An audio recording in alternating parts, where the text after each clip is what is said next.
इसीलिए ये मिसालें अल्लाह ने हमें इसलिए दी हैं हज़रत मरियम की और दीगर जो अंबिया हैं और जो कैरेक्टर्स हैं कि एट द एंड आप देख लो कि उन्हें राहत भी आई, फ़इन्ना माल उसरी युसरा इन्ना माल उसरी युसरा। और फिर अल्लाह के नबी सल्लल्लाहु अलैहि वसल्लम के बारे में अल्लाह ने क्या, सूरत दुहा जब आप पढ़ें तो उससे कितनी उम्मीद मिलती है कि वला सौफ यूती का रब्बु का फतरदा, कि नबी अल्लाह आपको इतना देंगे कि आप राज़ी हो जाएंगे।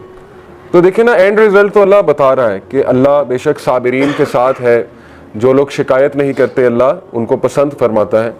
और सबर की डेफिनेशन यहीं से समझ लें। देखिए सबर is not waiting, sometimes waiting is suffering.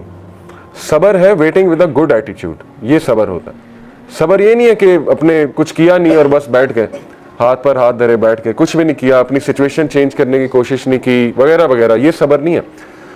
बेहतरीन सबर यह है कि आप तमाम असबाब इख्तियार करें, और सबसे बेहतरीन तो ये है कि आप अल्लाह के आगे झुक जाएं, अल्लाह के फैसलों के आगे, और अल्लाह से गिड़गिड़ाएं। लेकिन ये कि एक भी जुमला शिकायत का ना निकालें। ये असल में सब्रन जमीला है, द ब्यूटीफुल पेशेंस, जो कि हज़रत याकूब का नज़र आता है। उन्होंने कहा था ना, फसब्रन जमील वल्लाहुल मुस्तआन, I will adopt beautiful patience, only अल्लाह's हेल्प कैन बी साउट। तो इसलिए ये स्टोरीज अफसाने नहीं है। हज़रत मरियम की स्टोरी देखें, उनके मुंह से ऐसे अल्फाज निकल गए, यानी वो इतनी ज़्यादा पेन में थी। हज़रत याकूब आप देखें कि उन्होंने एक भी मौका नहीं है कुरान में, एक आपको उनके एक सेंटेंस भी नहीं मिलेगा जहां उन्होंने कोई ऐसा जुमला कहा हो कि उन्हें अल्लाह से शिकायत है। और अल्लाह ने हज़रत मरियम को तो देखें टेस्ट किया ना, रेपुटेशन का टेस्ट था, और वो बच्चा खुद बोल गया, हज़रत ईसा ने खुद गवाही दे दी। हज़रत याकूब का टेस्ट जो था ना, वो औलाद से रिलेटेड था। औलाद की आपस में नहीं बनी, औलाद की का आपस में हसद पैदा हो गया, तो हर टाइम वो यही मैनेज कर रहे होंगे, ठीक है ना। अगर आप सोचें थोड़ा इस पे कि how good a father he was, कि उन्होंने इसको मैनेज किया प्रॉपर। लेकिन ये कि बच्चों ने जुल्म किया, उनके बच्चों ने, 11 जो बेटे थे। इसी तरह हज़रत यूसुफ का टेस्ट क्या था? हज़रत यूसुफ को टेस्ट किया भाइयों से, हज़रत यूसुफ को टेस्ट किया एक औरत से, हज़रत यूसुफ को कैद का टेस्ट भी था। पता नहीं कितने साल थे, 10 साल प्लस होंगे श्योरली। 7 साल तो एक्स्ट्रा थे ना, जब वो उनको कहा, जो बादशाह के 2 दरबारी थे उन्हें कहा कि जाकर बादशाह से कहना, वो भूल गए। उसके बाद 7 साल और था प्रिजन में, लेकिन उससे पहले जो था वो भी कितने साल होंगे। तो हज़रत यूसुफ को भी तरह तरह अल्लाह ने टेस्ट किया। लेकिन again at the end of the day आप देखें कि आज उनका एक मकाम है। हज़रत नूह को टेस्ट किया बेटे से, औलाद से। हज़रत नूह का बेटा हिदायत में नहीं था। अब अंबिया के बेटे तो हम समझते हैं कि वो भी अंबिया ही होने चाहिए, वो भी वली अल्लाह होने चाहिए, लेकिन नहीं था, काफरों में से था, पीछे रह जाने वालों में से था, डूब गया। अब हज़रत नूह को कितनी तकलीफ हुई होगी, लेकिन अल्लाह ने उनका भी टेस्ट किया। हज़रत लूत को टेस्ट किया बीवी से। आप सोचें कि अल्लाह ने अंबिया को रिश्तों से भी टेस्ट किया, सिचुएशन से भी टेस्ट किया, लोगों से भी टेस्ट किया। लेकिन सूरह अंबिया में अल्लाह ने सबके बारे में फरमाया कुल्लु मिनस साबिरीन, ऑल ऑफ देम वर साबिरीन। ये पेशेंट्स में से all of them were patient. ये तारीफ की अल्लाह ने। ज़ुल्किफ्ल का जिक्र किया, इस्माइल का जिक्र किया, इब्राहीम का, नूह अलैहिस्सलाम का, लूत अलैहिस्सलाम का। इसी तरह इब्राहीम अलैहिस्सलाम को आप देखें, इब्राहीम अलैहिस्सलाम को अल्लाह कहते हैं कि हमने तरह तरह आजमाया। सूरह अल बकरा की आया, और कहा कि हमने उसे हर टेस्ट में कामयाब पाया, यानी वो हर टेस्ट में सक्सेसफुल हुआ। इब्राहीम अलैहिस्सलाम को अल्लाह ने औलाद में डिले से आजमाइश की। और आप देखें इब्राहीम अलैहिस्सलाम को 86 साल में, आपको पता है, औलाद हुई। आता है रवायात में, हज़रत इस्माइल और हज़रत इसहाक 86 साल की उम्र में जाके उन्हें ये बशारत मिली कि आपको औलाद होगी। इसी तरह हज़रत ज़करिया को देख लें, सूरह मरियम आप पढ़ें, हज़रत ज़करिया के आप वो हालत देखने वाली है। अल्लाह कहते हैं कि ज़करिया अकेले में रो उठा।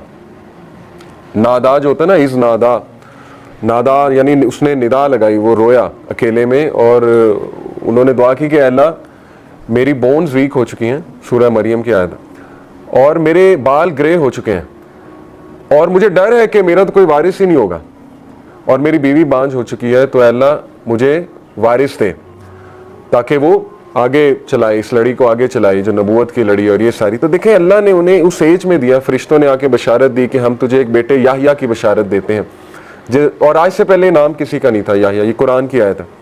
तो आपको पता हज़रत ज़करिया, यानी इंसान भी कितना अजीब है, पहले दुआ की बहुत ज़्यादा, जब दुआ कबूल हो गई तो हैरानगी शो की हज़रत ज़करिया ने। उन्होंने कहा कि अल्लाह मुझे कैसे औलाद हो सकती है, मेरी तो बीवी बांझ हो चुकी है और मैं तो बूढ़ा हो चुका हूँ। तो फरिश्ते ने कहा कि अल्लाह के लिए कोई मुश्किल नहीं है।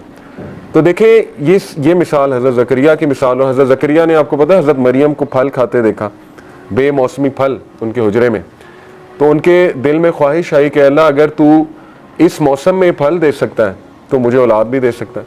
तो बात वही है ना कि जैसा अल्लाह से एक्सपेक्ट किया वैसा अल्लाह सुब्हानहू व तआला ने दिया। तो हज़रत ज़करिया की मिसाल हमारे सामने, हज़रत इब्राहीम उन्हें बेटा देके फिर बेटे से भी आजमाया, यानी आप देखें इतना लेट एक तो बेटा हुआ, उसके बाद कहा कि इसको ज़िबा कर दो, यानी अल्लाह की राह में इसको कुर्बान कर दो। तो ये कुछ छोटी मिसाल तो नहीं है, ये तो हम तो सोच भी नहीं सकते इस तरह के टेस्ट के बारे में कि औलाद हो और उसके बाद उसी औलाद को जो है अल्लाह की राह में कुर्बान करने की आजमाइश ली जाए। और फिर बाप से टेस्ट किया, सबसे बड़ी बात, बाप टॉक्सिक फादर था ना, सीधी सी बात है, क्या कहता था कि यहाँ से निकल जाओ, दफा हो जाओ, नहीं तो मैं वैसे ही तुम्हें मार दूंगा, संसार कर दूंगा, कत्ल कर दूंगा। तो हर नबी की स्टोरी में आपको एक ऐसी मिसाल मिलेगी कि इंशाल्लाह जिससे एक तो आप रिलेट कर जाएंगे अपने टेस्ट के हवाले से, दूसरा ये कि आप कहेंगे कि मेरा तो टेस्ट कुछ भी नहीं, अंबिया को तो किस लेवल पे उसका पैरामीटर क्या था उस टेस्ट का, वो तो हम सोच भी नहीं सकते। तो बाप से आजमाया। हजरत अयूब की मिसाल है बीमारी से आजमाया, और वो कोई छोटी बीमारी नहीं थी, वो पता नहीं कोई 15-20 साल की बीमारी थी, रवायात में आता है। इतना अरसा वो बीमारी चली कि सब छोड़ गए, हजरत अयूब को सब छोड़ गए और उनकी बीवी उनके साथ थी। तो फिर अल्लाह कहता है कि हमने उसे सेहत दी और सब लौटाए, वापस भी लौटाए, सेहत भी दी और सब वापस भी लौटाए उसे, क्योंकि उन्होंने ये दुआ की थी, इन्नी मसन्नी ज़ुर्रु व अंता अरहमुर राहिमीन, ऐ अल्लाह मुश्किल ने मुझे छू लिया है और बेशक तू ही तमाम रहम करने वालों में सबसे अजीम रहम करने वाला है। तो अल्लाह को ये दुआ पसंद आई। इसी तरह शैतान के बारे में उन्होंने कहा था ना कि अल्लाह शैतान ने मुझे जो है वो शैतान मुझे गम दे रहा है, ये भी हज़रत अयूब की जो है वो दुआ है। शैतान मुझे डिस्ट्रेस कॉज करता है, गम देता है, क्योंकि जाहिर है शैतान फिर नेगेटिविटी तरह तरह के वसवसे डालता है जब इंसान की ज़िंदगी में कोई कमी हो। तो इसलिए ये तमाम जो कैरेक्टर्स आपको नज़र आ रहे हैं ना, अल्लाह ने कहा कुल्लु मिनस स्वाबिरीन, all of them were patient, all of them were स्वाबिरीन। तो सब्र क्या है, सब्र के तकाजे क्या है और सब्र कब किया जाता है, इंशाल्लाह हम इस पे आज बात करते हैं। सब्र एक बहुत कॉम्प्रिहेंसिव कॉन्सेप्ट है, बहुत ही जामे कॉन्सेप्ट है, जो कई चीज़ें उसमें आ जाती हैं, कई एट्रीब्यूट्स। एक उसमें आती है परसेवरेंस।